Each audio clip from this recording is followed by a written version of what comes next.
선교 보고 영상을 이렇게 잘 들립니까 이거 마이크? 네. 볼 때마다 늘 생각이 드는 거는 어떻게 저런 역사가 일어날까라는 생각이 가장 먼저 들면서도 저게 복음의 능력이구나. 그리고 저 복음의 능력 속에 또 우리가 함께 있는 거구나라는 그 은혜와 감사가 계속 이렇게 오더라고요. 그래서 저 현장에 특히 불교 문화 그리고 침략당했던 문화가 그런 가득한 현장 속에 어려서부터 이렇게 복음을 이렇게 듣고 자라고 또 그 복음의 가치를 알고 이제 렘넌트들에게 복음을 전달하는 이것은 시대의 그 무엇과도 바꿀 수가 없는 그 어마어마한 가치 하나님의 은혜가 담긴 일이거든요. 그리고 그 은혜에 우리가 또 감사하게도 동참하게 된 겁니다. 그래서 어떤 선교 현장이든지 늘 우리가 전심으로 기도해야 됩니다. 하나님의 뜻이 이루어지고 있는 현장이고 복음이 증거되고 있는 현장이고 또 우리가 선교로서 그 이전에 하나님 자녀로서 그리스도 안에서 함께 동참하는 은혜를 우리가 누리고 있는데 다른 동기나 생각이 아니라 정말 하나님께 영광 드리는 저 선교지 하나님의 뜻이 이루어지는 저 선교지 그리고 우리 교회에서 자라나고 있는 렘넌트 또한 선교의 비전이 정말 온전히 심기도록 우리는 계속해서 기도해야 됩니다. 아까 그 찬양 때 우리가 그 말씀을 받은 것처럼 선교 대회가 이제 얼마 남지가 않았습니다. 그래서 뭐 선교 대회 관련된 일, 뭐 같이 운전해서 가고, 뭐 너는 뭐 이렇게 쭉 함께 가고 등록하고 하는 그거는 뭐 그 시기에 맞춰서 해도 되고 조금 뭐 미리 하셔도 되고 본인 스타일에 맞게 하시면 됩니다만은 기도는 지금부터 해야 됩니다. 하나님께서 각 선교지에 뜻을 갖고 그 선교지에 선교사님들을 보내셨고 또 그 선교지에 우리가 기도와 물질, 헌신, 실제 하도록 응답을 허락을 하셨고 또 그 응답을 가지고 다 함께 모여서 예배를 드리는 날이거든요. 그리고 그 선교지에 성취될 언약을 주시는 시간이거든요. 그 시간을 두고 하나님께서 정말 어떤 소원을 가지고 우리를 모으실까? 너는 복이 될지라의 언약을 우리에게 선포를 하셨는데 그 선포되고 성취되는 언약 가운데 우리에게 어떤 선교의 성취를 또한 행하실까라는 그 분명한 믿음을 가지고 지금부터 기도해야 됩니다. 그 대회를 두고 선교란 무엇인지 진짜 선교사님들 모이시고 함께 우리가 말씀을 받는데 우리가 정말 붙잡아야 될 언약이 무엇인지 나의 영적인 상태와 나의 모든 것이 정말 선교에 하나님께서 원하시는 그 일에 부족함이 없을 만큼 은혜에 충만하도록 우리는 지금도 기도로 준비해야 됩니다. 왜냐하면 불신앙할 게 너무 많거든요. 선교대회가 당장에 제가 기억하기로 작년에만 해도 제가 거기를 7년 동안 학교 학생으로서 다녔으니까 정원이라는 게 있거든요. 예를 들어서 뭐 어떤 행사장에는 정원이 1,000명이다, 2,000명이다 라고 하는데 제가 그 등록 인원 숫자를 보니까 그 정원의 그 2배를 뛰어넘었어요. 제가 제 기억으로는. 당연히 상식으로는 저도 말씀하신 것처럼 저도 상식이라는 게 일단 그래도 있으려고 노력을 하는 사람이니까 미어 터지거든요. 당연히. 걸어 다니기도 힘들거든요. 특히 아시는 분들은 아시겠지만은 뭐 남자야 이제 화장실 가면은 흑 하고 슉 나오면 되지만은 여자분들 같은 경우는 화장실에 거의 줄이 한 100명 정도 이렇게 쭉 서잖아요. 이러면서 이제 메시지도 시작하고 메시지 시작한다고? 그래서 이러고 기다리고 이게 어쩔 수가 없어요. 그게 다락방에서는 그게 어쩔 수가 없는 겁니다. 뭐 아무튼 그런 거를 생각을 하면은 끊임없이 내게 불신앙이 다가오는데 정말 은혜 누리는 시간 될 수 있도록 그리고 선포되는 그 말씀이 나의 믿음이 되는 시간 될 수 있도록 늘 기도로 준비하셔야 되고 그래서 선교에 사실 시작과 끝 그리고 과정 모든 것이 하나님의 은혜입니다. 은혜 가운데 우리는 선교에 동참하게 된 것이고 은혜로 선교는 이루어지는 것이고 한 영혼이 예수 그리스도를 믿고 구원을 얻는 것 그것 자체가 하나님의 작정된 은혜거든요. 그런데 그 선교 현장에 은혜가 넘쳐야 되는 그 현장에 똑같이 율법은 존재합니다. 그래서 원래 율법이 나쁜 게 아니거든요. 하나님께서 사람을 창조하실 때 질서의 하나님이시기 때문에 당연히 그 질서를 창조하셨습니다. 그리고 사람을 만드실 때 분명히 생육하고 번성하고 땅을 정복하고 다스리라고 분명히 언약을 주셨거든요.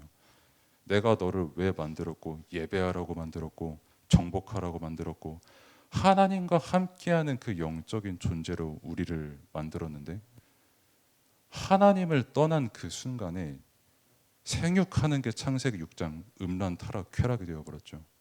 정복하는 게 결국 창세기 11장 내 이름을 내세우기 위해서 정복하는 그 자기의 이름을 내세우는 그런 게 되어버렸거든요. 사실 율법은 나쁜 게 아닙니다. 원래는 단지 사람이 하나님을 떠난 순간 그 어떤 노력을 해도 율법을 지킬 수가 없는 율법에 매일 수밖에 없는 그 상태가 된 게 문제인 것이죠. 그래서 모세를 통해서도 율법을 주셨다고 우리가 오늘 말씀을 받았습니다. 그런데 그 율법이 오히려 바리새인들에게는 짐이 되고 매이는 게 되고 그것만 붙잡고 이 율법만 잘 지키면 구원을 얻는다. 이 율법이 전부다. 그렇게 내가 저 사람보다 올바르게 살면 나는 더 착한 사람이다 라고 교만하기 싫어도 교만할 수밖에 없는 율법에 잡힌 상태가 되어버릴 수밖에 없는 거예요. 하나님을 떠난 순간부터. 그래서 이 질서를 지키는 것, 하나님께서 만드신 그 율법을 우리가 온전히 행하는 것, 그래서 그 방법은 하나님과 함께하는 방법 말고는 없습니다. 처음부터 우리가 그렇게 창조가 되었고 그게 질서예요. 그 우리가 어떻게 하나님과 함께 하냐라고 했을 때 우리가 정말 예수 그리스도를 믿고 우리의 죄가 무엇인지 알고 정말 회개하고 그 안에서 하나님과 함께 하는 응답과 은혜를 누리게 되는 겁니다. 여기서 이제 우리의 질서가 하나님께서 만드신 질서가 회복이 되는 겁니다. 생육하는 것, 번성하는 것, 땅을 정복하고 다스리는 것, 그리고 그때부터 사실상 인간이 하나님께 온전히 예배를 드릴 수가 있는 거거든요. 그 율법인데 사실 선교지라는 것, 뭐 어디 현장, 우리나라도 마찬가지고, 뭐 솔직히 뭐 같은 집안에서도 성격 다르다고, 아 나랑 차이가 있다. 뭐 아빠는 순하고 뭐 엄마는 싸움다. 아빠는 싸놓고 엄마는 순하다. 나랑 말이 잘 통하는 거는 뭐 엄마다. 하지만 아빠가 물어보면 그래도 인생을 살아야 되니까 아빠가 더 좋아 이러기도 하고, 뭐 그럴 수도 있고요. 성격 차이가 있으니까. 그거부터 시작해서 뭐 지역 차이, 뭐 서울은 까칠하네, 뭐 경상도는 뭐 지나치게 용감하네, 충청도는 뭐 다른 사람보다 시간이 2배는 느리게 흐르네, 뭐 해가지고 여러 가지 있거든요. 사람들이 자기 나름대로 정해놓은 그 율법이 있거든요. 한 국가에서 한 민족에서 그렇게 조금 100km만 그렇게 떨어져도 차이가 그렇게 발생을 하는데 선교지 가면은 결국 뭐가 제일 힘드냐 체감하기라고 했을 때 사실 이 부분입니다. 저마다 가지고 있는 율법 때문에 가장 힘듭니다. 그래서 다른 말로 인간관계의 갈등이라고 하잖아요. 갈등이라는 한자 원어 자체가 이제 칠기랑 그 등나무가 이렇게 서로 반대로 자라지 않습니까? 칡나무는 이제 시계 반대 방향으로 이렇게 쭉쭉쭉쭉 이렇게 줄기가 자라고 등나무는 시계 정방향으로 이렇게 쭉쭉쭉 자라가지고 서로 계속 반대 방향으로 자라거든요. 그러다가 이제 어쩌다가 딱 만나면은 서로 합심해가지고 그래 우리 좋은 열매를 맺자 이게 아니라 끝까지 서로 반대 방향으로 계속 이렇게 줄기가 올라가거든요. 선교지가 그렇습니다. 10년 복음을 듣고 20년 복음을 들어도 내가 가지고 있는 저 사람과 반대되는 율법 무언가 하나가 있으면은 20년 같이 신앙생활 해놓고 이거 하나 충돌되는 것 때문에 교회를 떠나요. 그리고 사실 이것 때문에 나도 상처를 주고 싶은 게 아니고 나도 저분에게 상처를 받지 않아도 되는 거를 아는데도 불구하고 결국은 갈등을 할 수밖에 없는 게 서로 충돌될 수밖에 없는 그 율법, 내 규례, 내 제도, 무언가를 다 가지고 있거든요. 선교지에서. 아까도 말씀드렸습니다마는 성장 배경이 조금만 달라도, 성격 차이가 조금만 있어도 극심하게 달라지거든요. 제가 필리핀에 살았을 때는 여러분이 보시기엔 제가 느리잖아요. 솔직하게 말해서. 겉으로 말은 안 하지만 아예 안 들은 것도 아니고 솔직히. 아무튼 저도 그걸 나쁘게 생각은 안 해요. 네. 근데 이런 저보다 더 느린 분들이 이제 필리핀 분들이거든요. 진짜 더우니까 일단은 한 5분만 걸어다녀도 땀이 비 오듯 쏟아져가지고 옆에 사람 건들면 짜증나고 막 그런다라니까. 반대로 일본에 살았을 경우에는 저도 소심하지만 더보다 한층 더 소심하다고 하시는 분이 또 계신 국가가 또 일본이거든요. 극도로 남에게 피해 주는 거를 싫어하고, 저도 되게 싫어합니다만은 저보다 더 싫어하는 분들도 많이 계시고, 나쁘다 좋다 이거를 떠나서 그게 그 사람들만의 율법이죠. 저에게도 다 있는 것이고요.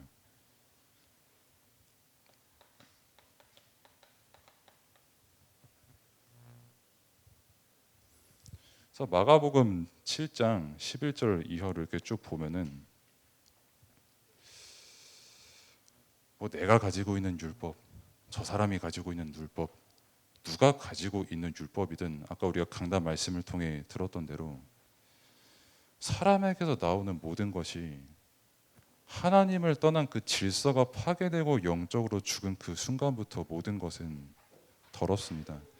그 예수님께서 바리새인들에게 엄청 세게 말씀하신 거거든요. 그때 예수님께서 이제 제자들이랑 같이 식사를 하는데, 원래 그때 유대인들이 손을 이렇게 씻고 식사를 해야 되거든요. 정결해야 되니까.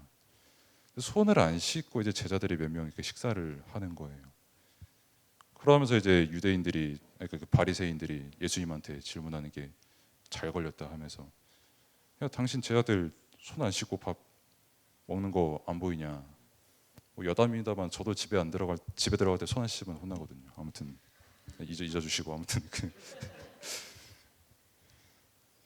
그 손 안 씻고 밥 먹는 저거 안 보이냐 예수님? 저거 죄 아니냐? 당신의 제자들 어떻게 된 거냐? 예수님께서 단번에 말씀하십니다. 야, 네 외식하는 사람들아, 너네가 겉으로는 그렇게 예배를 잘 드린 척하면서 속으로는 너희가 그렇게 드리는 예물들, 실제 원래 부모를 공양을 해야 되는 그 예물들까지 끌어다가 성전에 바치는 척하면서 실제로는 자기 재산으로 그렇게 빼돌리는 니네 바리새인 외식하는 사람들아, 너네가 그렇게 율법을 잘 지키냐? 손 잘 씻어서 밥 잘 먹어가지고 너네가 죄가 없냐? 너희 속에 악이 그렇게 가득하고 음란과 부정한 것과 음행한 그렇게 가득한데 진짜 너네가 과연 죄가 없냐? 라고 예수님께서 분명하게 말씀하신 거거든요. 끊임없이 선교지는 이 충돌이 계속 일어납니다. 지금도 일어납니다. 당장에 특히 이게 어디서 많이 일어나냐면 예배 시간을 두고 되게 많이 일어나요. 제가 가는 선교지가 제가 기준 아닙니다만은 제 경험상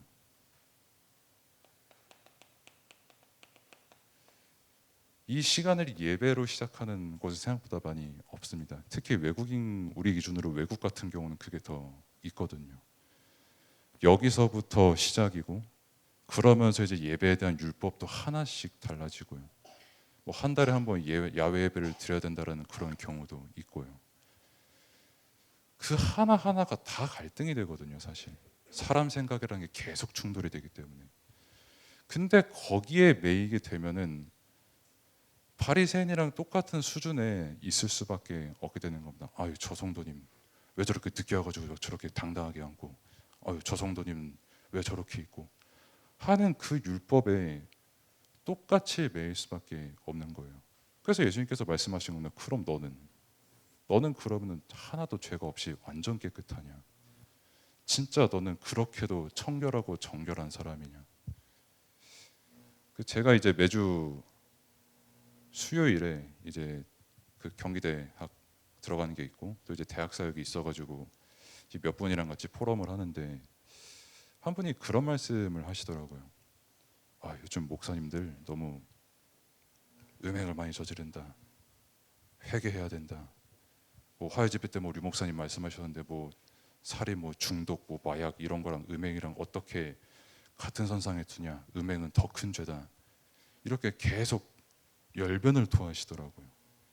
저는 속으로 두 가지 생각을 했거든요. 일단 나도 저분 정죄하지 않게끔 기도를 했고, 근데 하더라고요. 저도 참 못난 놈이고. 근데 또 하나는 그럼 본인은 그렇게 다른 분들의 음행을 서스럼 없이 막 율법으로 때리고 또 때리고 또 때릴 만큼 속이 정말 깨끗하냐? 하나도 외식 안 했냐? 그런데 이 수준을 가지고 선교지에 계속 갈등이 일어나고 있거든요. 그러다 보니까 문화도 어쩔 수 없이 하나님을 떠난 그 순간 우상 문화가 계속 생길 수밖에 없게 되는 겁니다. 그래서 우리가 선교지를 볼 때 가장 먼저 보아야 되는 게 바울이 그랬던 것처럼 두루 다니며 이 사람들이 무슨 신을 섬기고 있는가를 바울은 봤거든요. 그 현장을 볼 때. 우리도 마찬가지입니다. 한 국가를 볼 때, 특히 나의 가정과 가문을 볼 때, 내가 일하고 있는 터나 어느 현장을 가더라도 반드시 가장 먼저 내가 구원받아 하나님의 자라나는 확신을 가지고 그리고 이 현장을 봐야 되는 거죠. 그래서 캄보디아 같은 경우도 뭐 성교사님께서 저번에 이제 캄보디아 보고 때 다 우리가 들었던 내용입니다만은 그 역사가 사실 되게 어떻게 보면은 조금 안타깝거든요. 좀 더 세게 말하면 비참하다 할 수도 있고 뭐 프랑스 식민지 됐다가 뭐 평생 동안 태국 베트남이랑 싸웠다가 그나마 이제 자립해가지고 와 지도자 한 명 딱 쳤다 했는데 그 지도자가 전대미문에 엄청 대학살자 또 그렇게 서버렸고요. 학살자 그 지도자 뭐 폴포트와 함께 그 그룹이 있었고 그래서 그 그룹 중에 이제 한 분, 그러니까 수없이 많은 학살한 그분 중에 한 분이 이제 웬만하면 다 승려가 돼서 이제 자기들이 죽였던 사람들한테 발 씻어주면서 내가 미안하다 잘못했다 이렇게 회개를 하고 다녔습니다만 어떤 분은 이제 목사님이 되셨어요. 그래가지고 목회자가 되어서 이제 교회를 세우는 응답도 함께 받고 또 심지어 이제 선교까지 하는 그 응답도 이렇게 받게 됐거든요. 근데 지나가던 어느 경찰 한 명이 딱 그 목회자를 본 거죠. 저 사람이 나를 이 학살 때 엄청 나를 거의 죽일 듯이 때렸던 사람이었거든요. 그래가지고 국가에 고발을 한 겁니다. 저 사람 저거 옛날에 킬링피드 했던 사람이라고. 그래가지고 잡아갔어요 그 사람을. 잡아가가지고 딱 재판대에 딱 그 목회자 목사님 그분을 딱 앉혀놨는데 그분이 하는 말입니다. 아니 하나님께서 날 용서하셨다. 그리스도께서 날 용서하셨다. 십자가 못 박히셨다. 나는 구원받았다. 나는 죄사함 받았다. 까지 우리가 믿는 내용입니다. 근데 그 다음에 니네가 뭔데 날 재판하냐? 나는 하나님이 용서하셨어. 너희가 나 용서할 필요 없어. 왜냐하면 하나님께서 날 구원하셨거든. 나는 이제 죄 없는 사람들이야 이 사람들 하면서 나 억울해 하다가 끝까지 억울해 하다가 그렇게 돌아가셨거든요. 완전 이 복음을 뭐 그 사람의 진심은 하나님만 아시겠습니다만은 복음은 그런 게 아니거든요. 그 무엇과도 바꿀 수 없는 평생 여기에 매이고 평생 갈등하며 살 수밖에 없는 나의 영적으로 죽은 근본을 살리신 그 그리스도의 은혜, 십자가에 못 박히시고 부활하시고 나와 함께 하시는 그 은혜, 그 복음의 은혜가 있기에 나는 너무나도 감사해서 십자가의 사랑을 내가 당신들에게도 전하길 원한다. 그렇게 내가 지은 죄 무엇인지 너무나도 잘 안다. 복음 안에서. 그렇게 그 사람들이 만약에 사형을 집행을 하든 그 사람들이 뭘 요구를 하든 발을 뭐 씻으라고 하든 뭐 어딜 씻으라고 하든 복음의 은혜에 감사하면서 웃으면서 씻어야 정상이거든요. 그게 복음이거든요. 나를 살렸으니 그 무엇과도 바꿀 수 없는 은혜로 상대방을 살리는 게 또 복음이거든요. 그게 선교입니다. 그게 율법의 완성입니다. 근데 그게 없으니까 나 구원받았어. 나 이제 막 살래. 나 뭐 대충 예배도 대충 드리고 나 구원받았으니까 뭐 너희들은 나 터치 못해. 이런 복음이 아니거든요. 그 구원받은 복음과 율법의 완성, 그 삶은 함께하는 삶이거든요. 그렇게 엄청난 결국 또 옆에 있는 그래서 옆에 있는 선교사님이 사실 그분을 이제 복음 전해가지고 이렇게 교회로 인도받는 거거든요. 옆에 있는 선교사님도 그렇게 말씀하셨다고 해요. 내가 저 사람 전도한 거 진짜 후회한다. 내가 왜 저런 사람을 전도했을까? 왜 저런 사람이 목사가 됐을까?라고. 그것도 어찌 보면은 복음은 아니죠. 그 현장에 어떻게든 하나님의 나라가 임하도록 하는 게 우리의 일인데 뭐 아무튼 그런 역사가 있을 만큼 상처가 가득하고 또 불교가 되게 가득한 국가잖아요. 상자부 불교라서 일단 이분들 상자부 불교의 특징은 고기를 먹을 수 있어요. 완전 할렐루야죠. 고기를 먹을 수 있으니까요. 원래 불교 우리가 아는 불교는 고기 못 먹거든요. 어찌 우리가 감히 개미 한 마리도 못 밟는 그런 불교인데 고기를 먹을 수가 있어요. 내가 직접 도축하는 고기는 못 먹지만 남이 승려님 드십시오 하면서 그 주는 고기는 먹을 수가 있는 게 그 불교입니다. 얼마나 은혜롭습니까? 일단 고기를 먹을 수 있다는 것이요. 그러면서 이제 이 종교라는 게 뭐 한 종교 이렇게 돼 있는 게 아니라 국가의 문화가 돼서 뭐 연마다 몇 년마다 이제 승려분들한테 이제 막 고기 갖다 주는 게 이제 아예 국가적 행사가 됐어요. 이분들의 의식주 국가가 책임져야 된다 한다는 그 명제 하에서요. 그리고 이분들의 수행의 내용은 결국 기도가 아니라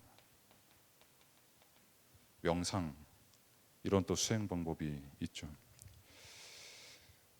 그 부정관 수행이라고 하죠. 그 명상 중에 꼭 해야 되는 그분들의 명상이 있는데 사람이 죽으면은 시체가 되죠, 그렇죠? 예수님께서 말하시지만은 사람 죽으면은 시체가 됩니다. 그 시체를 보고 숨 천천히 쉬고 춤 천천히 내쉬면서 계속 명상하는 거예요.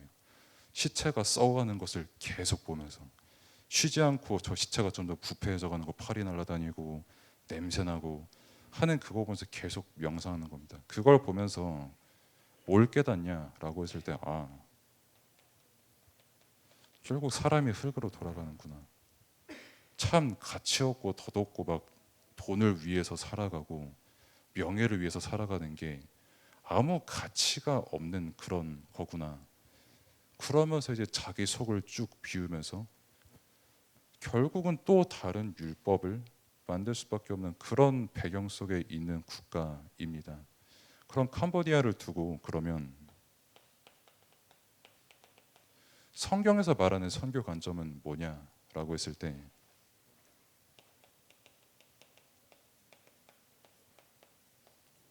로마서 3장에서 우리에게 말씀을 주신 것처럼 모든 사람이 죄를 범했는데 분명히 말씀했죠.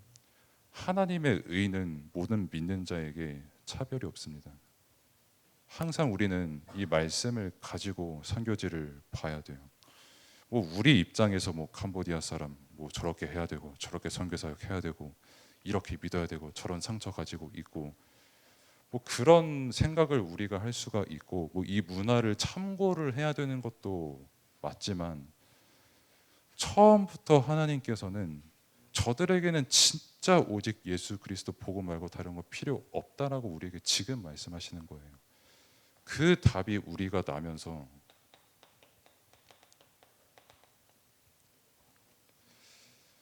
사람의 지혜가 아니라 오직 성령께서 행하시는 일로 선교가 이루어지는 겁니다.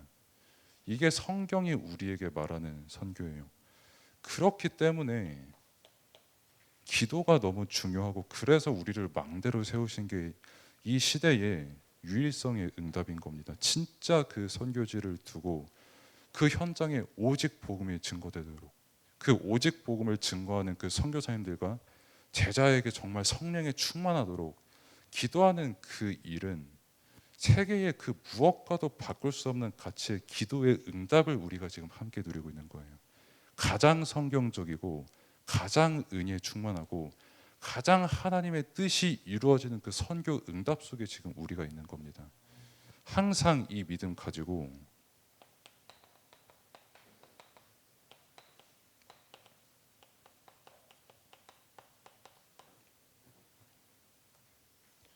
은혜는 그러면은 언제 주어집니까? 라고 했을 때 처음부터 작정된 은혜입니다. 뭐 제가 늘 말씀을 드립니다만, 하나님께서 갑자기 기분 좋아가지고 얘 좀 구원해야지, 그냥 갑자기 기분 나빠가지고 얘 구원 취소하면서 구원 안 하시는 거 아니거든요. 처음부터 우리는 함께 이 자리에 모여 예배드리기로 작정된 사람입니다. 그래서 우리는 작정된 만남 가운데 함께 예배드리고 말씀 받고 선교지를 위해서 기도하는 망대로서 부름을 받은 것이죠.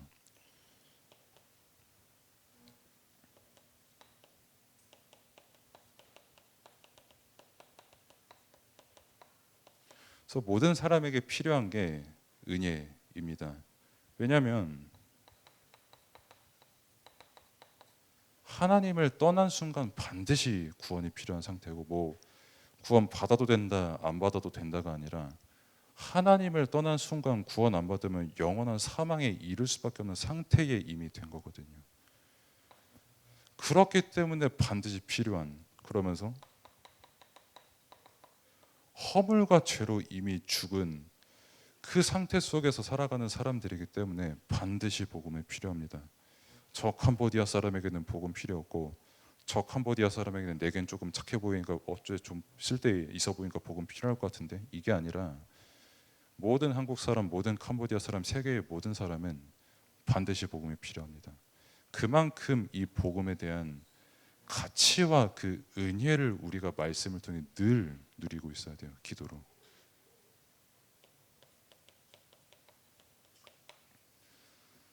그리고 모든 창조된 것도 하나님의 은혜로 창조가 되었기 때문에, 그래서 모든 것의 주권도 하나님께서 가지고 계시고요. 그리고 우리가 살아가는 모든 과정 또한 하나님의 은혜입니다. 그래서 우리가 잘 아는 요한복음 1장 12절의 말씀이 우리가 정말 예수 그리스도를 영접하여 하나님의 자녀가 된 것, 하나님의 은혜거든요. 그냥 뭐 내가 재수가 좋아가지고 어느 날 갑자기 말씀을 받게 되어서 내가 자녀가 됐다, 이게 아니라 처음부터 우리에게 작정하신 은혜로 우리를 구원하기로 작정을 하셨고 하나님의 자녀로 삼으신 겁니다. 그 은혜로 말미암아 우리는 지금 예배드리고 있는 것이죠.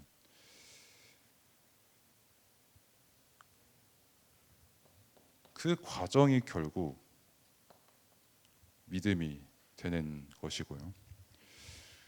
그래서 뭐 내게 사건을 주셨다, 뭐 내게 엄청난 큰 일을 주셨다, 뭐 내가 감당할 수 없는 시험이나 병이나 무언가를 주셨다, 결국 그게 우리 입장에서 볼 때는 문제고 어떤 해프닝이었지만은 하나님께서 보실 땐 처음부터 작정하신 은혜였습니다. 그래서 우리의 늘 믿음은 지금 함께 하시는 하나님이 그리스도가 우리의 주인 되시고 성령으로 우리를 인도하시는 그 고백이 늘 우리의 믿음이 되고 우리의 기준이 되어야 되는 것이죠. 그럼 이 은혜는 언제 필요하냐라고 했을 때 항상 필요합니다. 뭐 내가 기분 안 좋을 때 조금 은혜 많이 받아야 돼, 이게 아니라 언제나 우리는 은혜가 필요합니다. 그래서 예배드리는 거고 기도하고 말씀을 함께 보는 것이죠. 왜냐하면 쉬지 않고 흑암은 우리를 계속해서 공격합니다. 잘 아시는 말씀처럼 우리가 지난주에 받은 말씀처럼 처음부터 살인한 자였던 이 마귀가 우는 사자와 같이 지금도 두루 삼킬 자를 찾으면서 사람들의 마음을 하나님을 믿지 못하도록 호미케 하고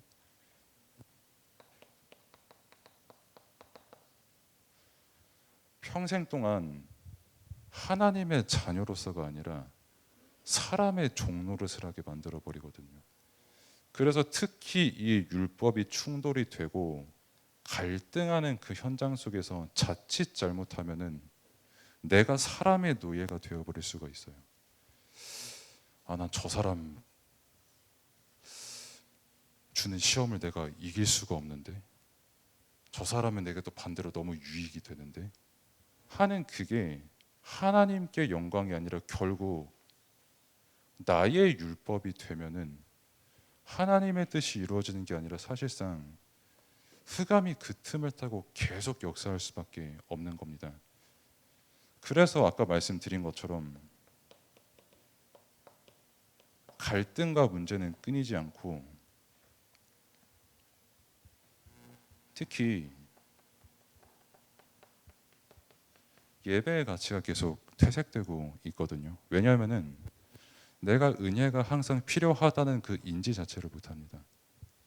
지금도 나는 정말 은혜가 필요한 사람이고, 지금도 나는 성령에 충만한 사람이고, 지금도 그리스도께서 나를 구원하신 은혜가 아니면 단 하루도 온전히 살아갈 수가 없는 사람이거든요. 우리 모두가.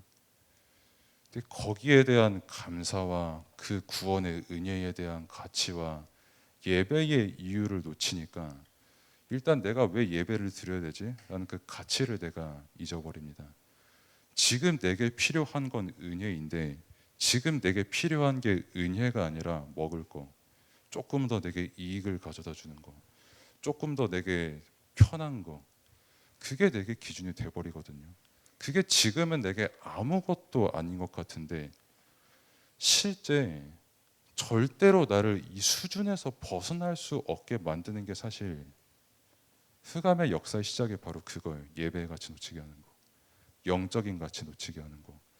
나는 언제나 그리스도께서 주시는 은혜가 필요하고 말씀을 통해서 받는 성령의 충만함이 필요한데 말씀 뭐 맨날 들어봐요. 똑같은데 뭐 한 주쯤 안 된다고 뭐 하늘에서 뭐 운석이 떨어지냐, 뭐 길 가다가 요즘 비 많이 오는데 벼락이 내게 갑자기 칠 것이냐. 아니거든요. 그러니까 뭐 그냥 가는 겁니다. 그렇게 한 주쯤은 괜찮겠지. 뭐 예배 안 드린다고 뭐 잠깐 내가 은혜 안 받아도 괜찮겠지. 망하진 않거든요. 하나님의 자녀니까. 근데 내가 계속 여기에 매일 수밖에 없는 상태로 간다는 건 우리가 분명히 알고 있어야 됩니다.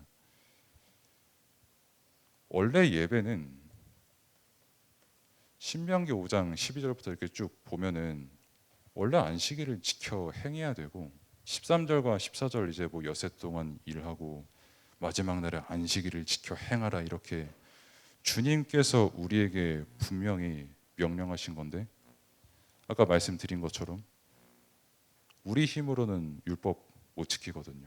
그래서 자칫하면은 내가 예배를 드리는 게 되게 율법 지키는 것처럼 될 수가 있거든요.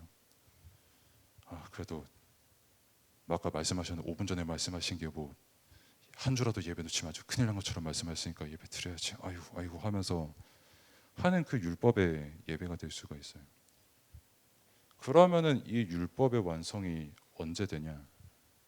그리스도께서 함께 하실 때 완성이 됩니다. 그렇게 내가 진짜 그리스도 안에서 참된 기쁨과 행복과 평안함을 누리면은 내게 진짜 가장 먼저 오는 응답이 뭐냐? 예배가 행복해집니다. 말씀 받을 때 실제 살아계신 하나님의 말씀으로 내게 들려요. 말씀을 통해서 은혜 받습니다. 찬양 드릴 때 은혜 받고요. 기도할 때 은혜 받습니다. 그리고 내가 진짜 은혜가 정말 필요한 사람이구나. 은혜가 없으면 율법에 매여 살아갈 수밖에 없는 그런 정말 나약하고 죄인 중에 괴수가 나구나라고 그렇게 살아갈 수밖에 없는 걸 분명히 알게 되거든요. 말씀을 통해서. 그리고 더 중요한 거는 이 은혜는 전달되는 것이죠.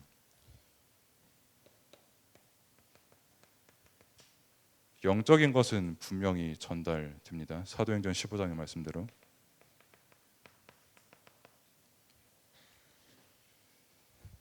그들에게 성령을 주어 증언하신다라고 했거든요. 그 내용을. 그리고 그 믿음을 통해서 증언케 하신다고 했거든요.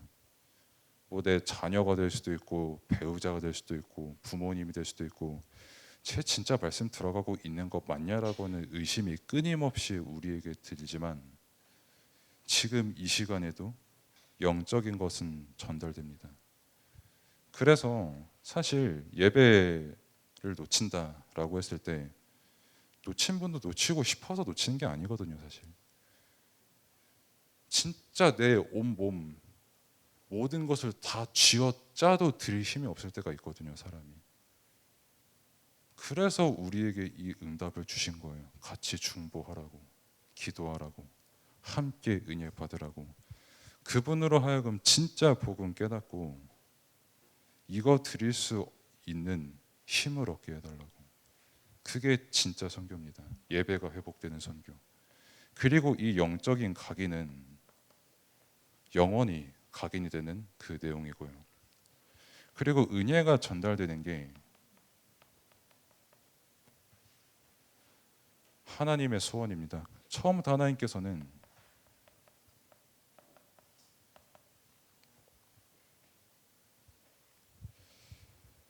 그 은혜를 베푸시려고 너희를 긍휼케 하셨다라고 우리에게 말씀을 주셨거든요. 우리의 조건 보고 은혜를 베푸신 게 아니라 처음부터 우리에게 은혜를 이미 베푸셨어요. 우리에게 예배를 드리는 은혜, 말씀 받는 은혜, 함께하는 그 은혜를 우리에게 주신 거거든요. 그래서 선교에 대해서 늘 말씀을 제가 드립니다만 합력하여 선을 이루는 그 그리스도의 일이 선교인데 그 선이 뭐냐라고 했을 때 그리스도고요.